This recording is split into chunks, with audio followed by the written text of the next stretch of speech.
Hi, everybody, and welcome to Life, Death, and the Space Between podcast. I'm your host, Dr. Amy Robbins, and I'm a licensed clinical psychologist and medium. And here we discuss life, death, consciousness, and what it all means.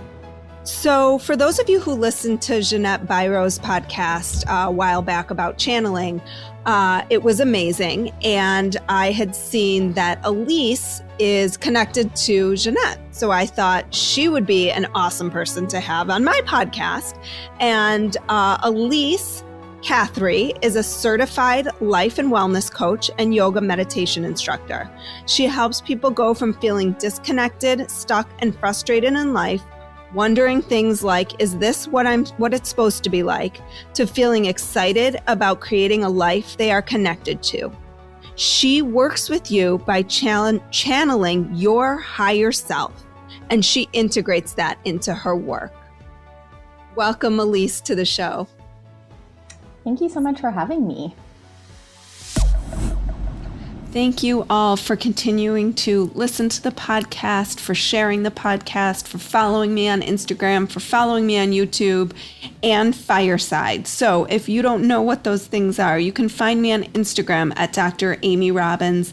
That is where I am most active. So if you DM me on Facebook or another platform, even though I have an account, chances are you will not hear back from me for quite some time. Also, if you want to get in touch with me, if you have a story to share, please email me at dramyrobbins@gmail.com. I want to thank anybody who has already contributed to my Patreon page. Every little bit helps me continue to make this podcast great for all of you. And I have so many people still on my list that I want to reach out to and continue to provide you all with great content that helps you learn and grow, and that helps me learn and grow, frankly. So if you can contribute, please head over to Patreon and just put in my name, and my Patreon page will pop up and you can donate any amount. Like I said, any little bit helps. You can also find me right now on YouTube if you want to watch my interviews. You can also find me on Fireside Live, which has been so fun. My audiences are still pretty small over on Fireside, so it really does give people the opportunity to ask questions of my guests. I have some great episodes coming up that you will want to check out. And part of how you're going to be learning about my episodes is that I am recommitting to my newsletter, which I have been remiss to be doing lately. So I apologize for those of you who are subscribers. You have not gotten anything from me in quite some time, but that is changing. So what you can expect if you do subscribe to my newsletter is a weekly update with the show notes and transcripts from my current episode, and also a little bit of a calendar as to what's to come. So you can mark your calendars for my upcoming Fireside episodes that you might want to be a part of and partake in. Also, you will still be getting that soul wisdom. As you all have probably heard, I am going to be trying to go deeper into my own spiritual work in the next couple weeks, months ahead. And as part of that, really digging into my soul wisdom and really trying to meditate and bring whatever information comes to me in meditation to you all as well, because I believe that whatever I hear is collective for all of us to hear. So you can subscribe to that at dramyrobbins.com as well. I've got a new website coming, so lots of exciting stuff coming that I don't want anybody to miss. So here is today's episode.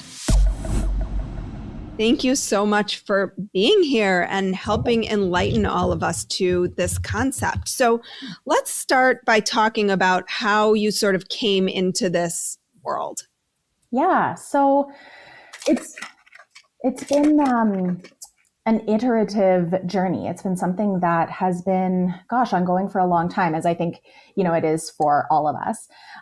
For me, I wasn't the intuitive or the medium that saw dead people in their room when they were little, or like saw their grandma when they passed away. For me, it was a lot more subtle, and I didn't really pick up on what was happening until much later in life. And so what would happen is, when I was young, my dad was quite unwell. He had a lot of mental health issues, and when I was quite young, as certain things were happening in the home, I would say things. And I very distinctly remember my mom saying, like, where does that come from? Like, how are you able to know to say something like that? And I would say like exactly what they needed to hear, or very like direct advice that was like, shouldn't be coming from a 12-year-old's mouth. And I was like, I don't know. I just know it and I just say it. And that was it.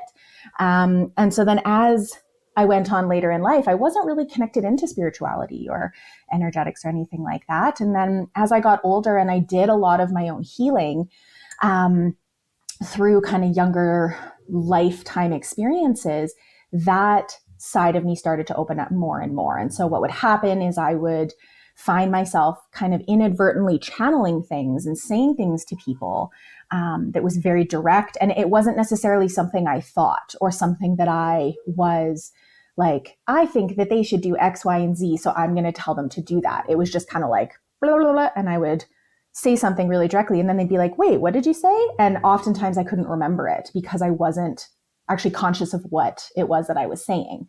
And so as time kind of evolved and working with other friends and people that came into your life as they do when you're usually venturing into this world and down this path, I started to develop it. And then that's when it kind of opened up to seeing other spirits and seeing other energies and having intuitions and knowings.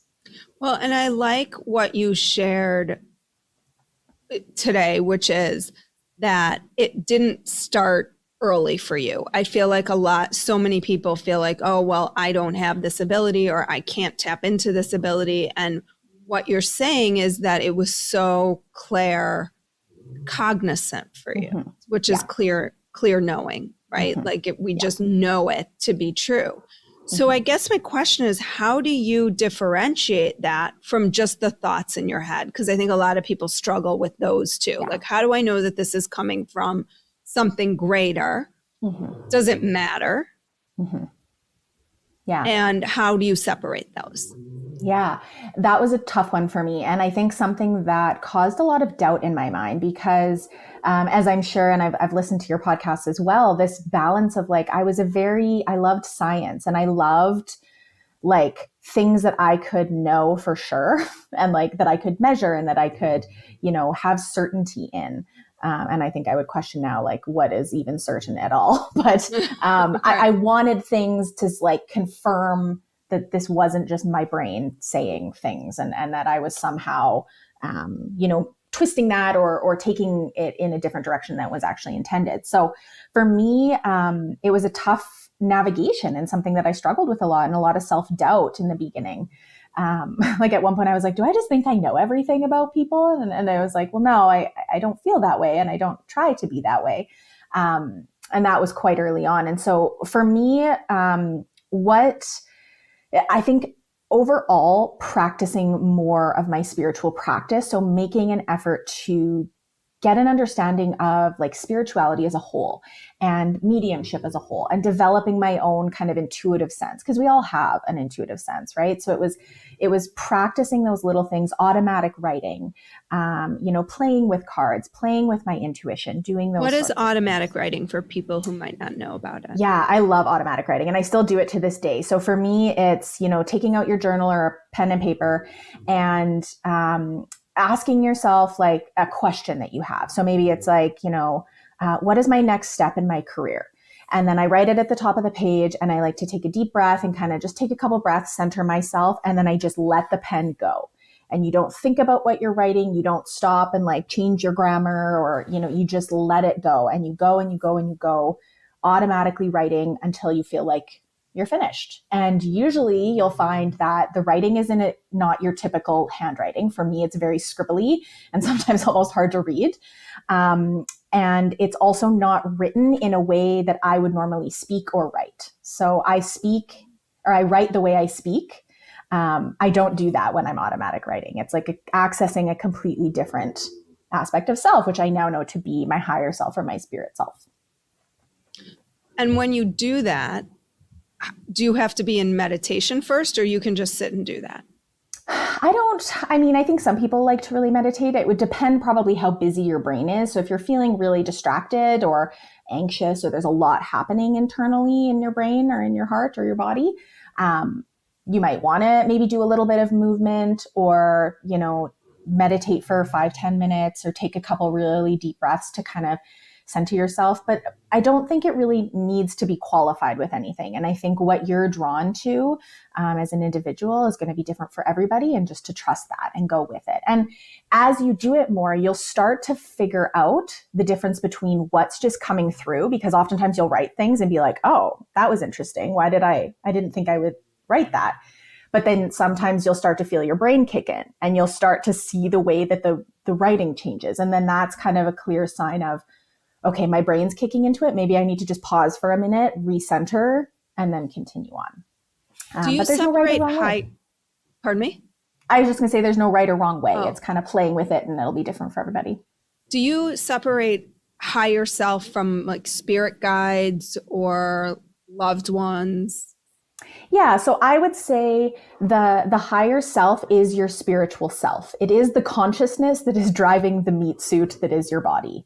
And then, many would say, and I would agree, that we're all kind of connected and one anyways. So it's, potato, I guess. But for me, the high self or the spirit self is that consciousness that lives within you, that is here on this planet to learn things and experience things and be in relationship with people. Whereas guides, loved ones are, guides are people probably that are spirits and energies that weren't necessarily incarnated with you, but spend time with you from those other realms or other dimensions to support you in your journeys.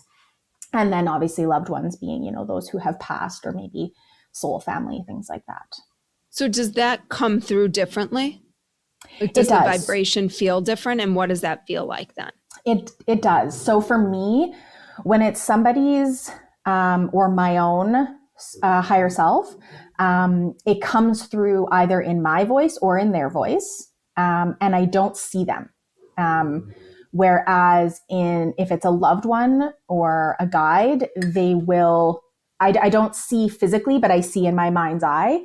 So, if it's, say, your dad that has passed away, he will come through and show himself in my mind. He will talk in his mannerisms and in his tone of voice, and tell me things specifically about you and your relationship and any guidance that they might have. Whereas spirit self and higher self comes through as, like I said, either my voice or their voice.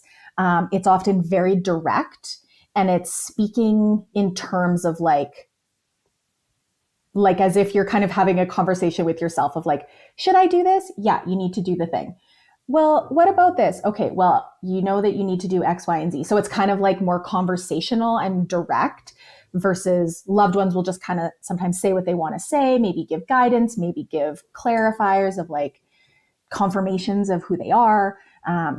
So it's kind of a different experience altogether.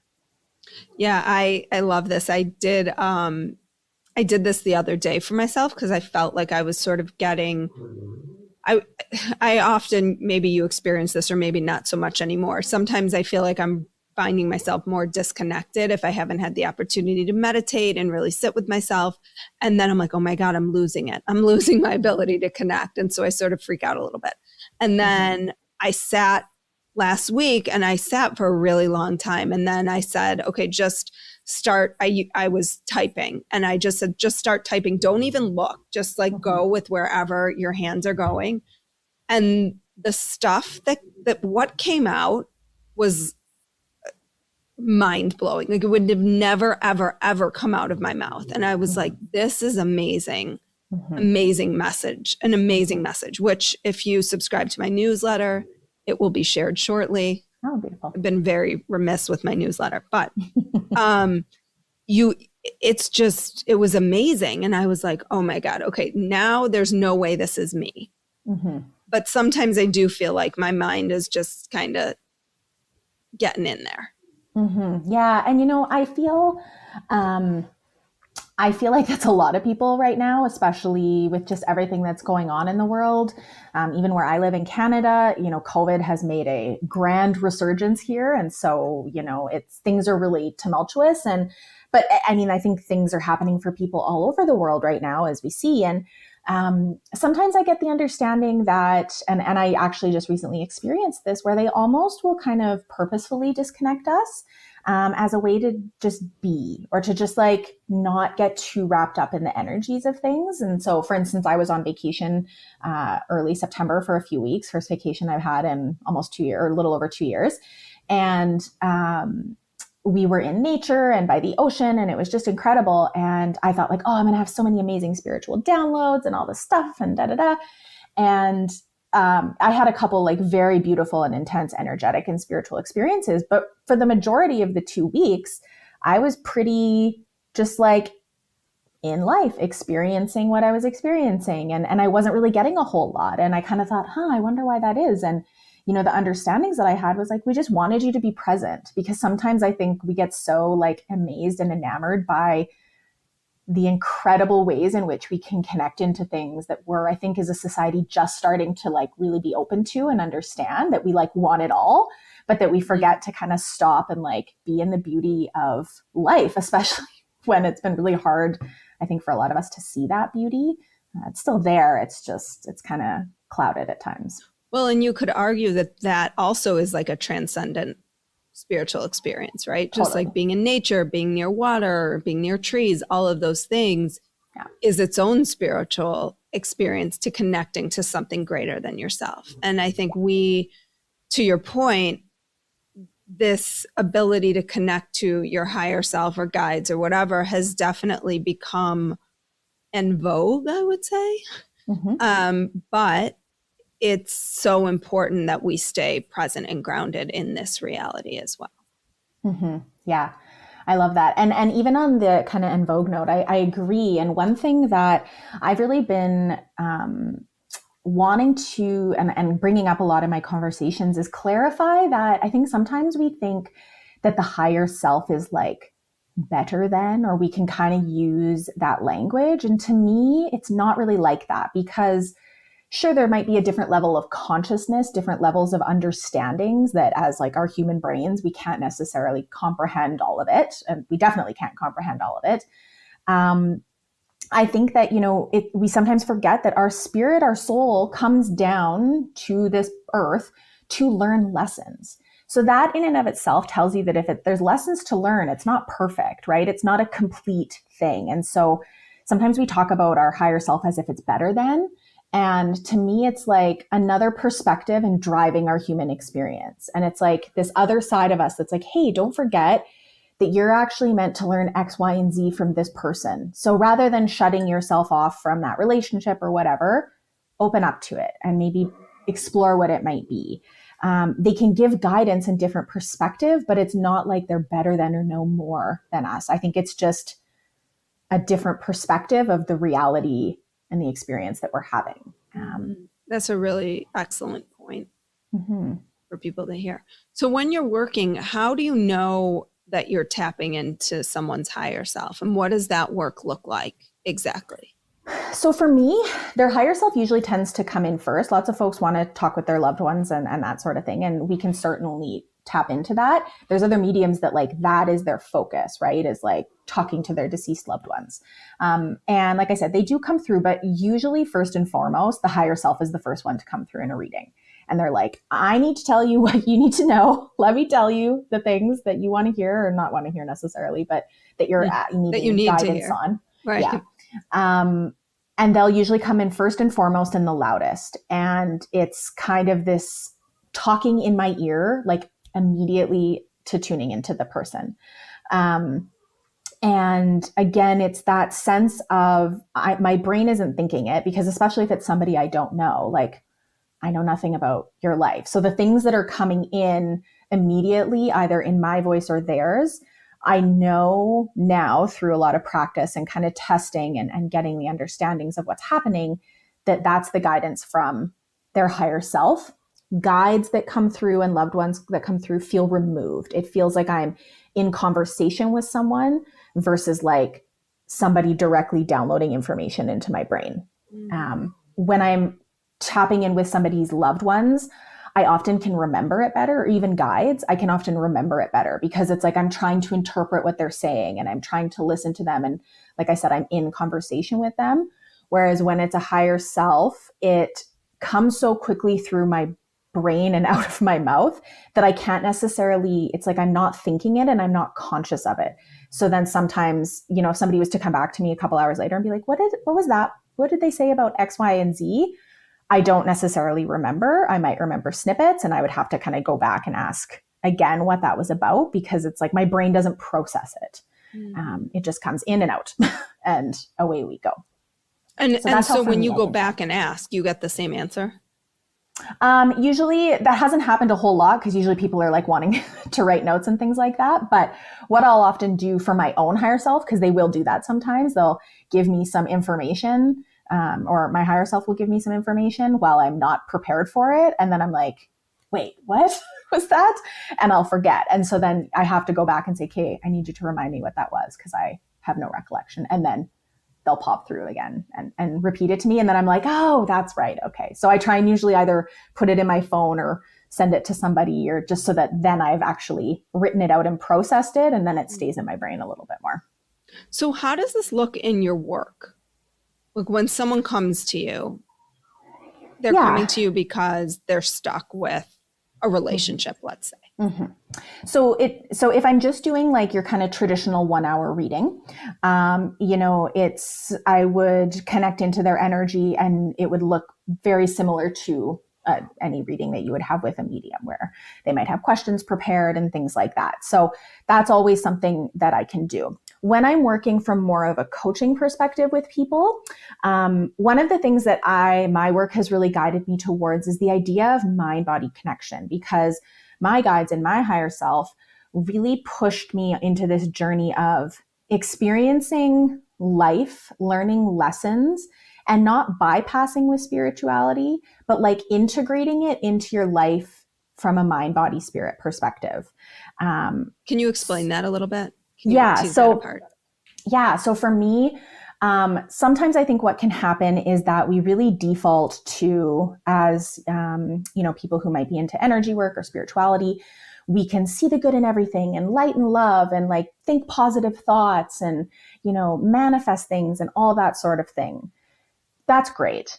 We're still human beings with brains and bodies and nervous systems and trauma and families, and it's all so they're both one and the same, because they're so connected and influence each other. But sometimes we kind of exist only in the spiritual world or only in the very human 3D world, and I want to merge them. So for me, what that looks like is, yeah, I know. And that's beautiful. And that's what I loved your podcast. And when Jeanette was on, I was like, oh, this is amazing, because you don't hear or see a lot about all that. It's kind of one or the other, and they're at odds, which doesn't have to be that way. So for me, it's about, connecting in with your body, because your body has wisdom and consciousness too. So connecting into your body through breath work, through movement and yoga and any sort of movement, really. It doesn't have to be specific. Connecting in with your spirit, and then also doing that kind of mental work where you're looking at what's blocking you and what belief systems do I have that my brain is telling me, no, don't do that thing because it's scary. But my spirit self is saying, no, do the thing. This is where you're meant to go. If you don't address the blocks and the mental fears, it's going to be really hard to go down the path that you're maybe being guided towards, or you might not do it at all. So for me, from a coaching perspective, when I'm working with somebody longer term, I'm supporting them in reconnecting with their bodies. I'm supporting them in identifying like where it is that they want to go. What's kind of mentally blocking me from doing that? What are my fears? What's, the things that are holding me back from that? And then working with their higher self and their intuitive side to both reconnect them to their own intuition, because we all have that ability, and using that guidance from the higher self to kind of dictate the most supportive way moving forward, based on what their goals are. That make sense? So does the higher self help to dictate that, or does the human mind help to dictate that? Or do you not really separate the two? I think it's both, and I think it depends on the person. So for someone who's maybe really connected to their spiritual self, they might actually have a really good idea of like intuitively that connection with their higher self, where they want to go, but they're not aware of the mental blocks that they have that are preventing them from doing that. So then we might focus more on that. For somebody who's, you know, has a strategy and knows what they want to do and where they're going, but they're feeling the lack of inspiration, or they're not feeling aligned, or they're not feeling connected to something more than themselves, we might default more to like, okay, spirit, what is it that this person needs to do in this realm to support themselves more and to connect more with you? Or it'll be a blend of both. So it's really dependent on each person and where they're at, and kind of if they fall into one category more than the other. Does the higher self ever lead you wrong? I don't think the higher self leads us wrong. Similar to that, I would say, you know, with the caveat of like extreme situations, like taking someone else's life, or, you know, something really awful and traumatic. I don't know that we necessarily have to classify things as wrong, because I think, and I think what we're learning as society right now is there is an infinite amount of potential outcomes in this experience of life, right? You know, it's like a choose your own adventure, and what the end game looks like is going to be so different for everybody. And that can in and of itself change. And so for me, I always trust that higher self. Does my like brain and life and experiences and beliefs sometimes question, like, are you sure that's the right move? Like that feels, I don't know.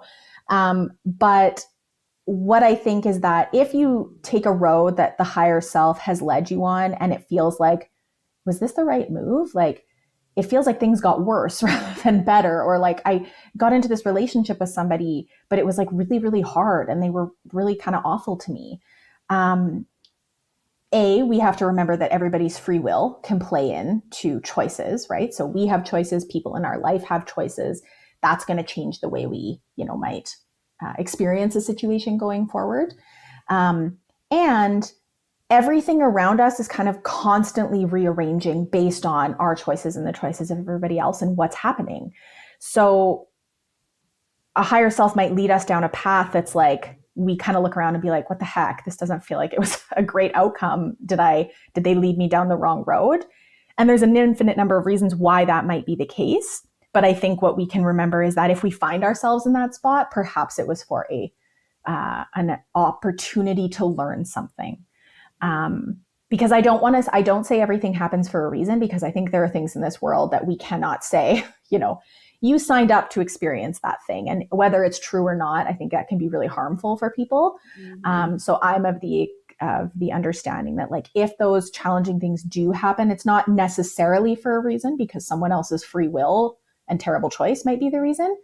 And we always have the opportunity to learn and grow from the things that happen to us. Mm-hmm. I like that. I think it's so important for people to hear, because I think when we say that everything happens for a reason, that can feel really, for people who have experienced significant trauma or loss, mm-hmm. It feels like, why would that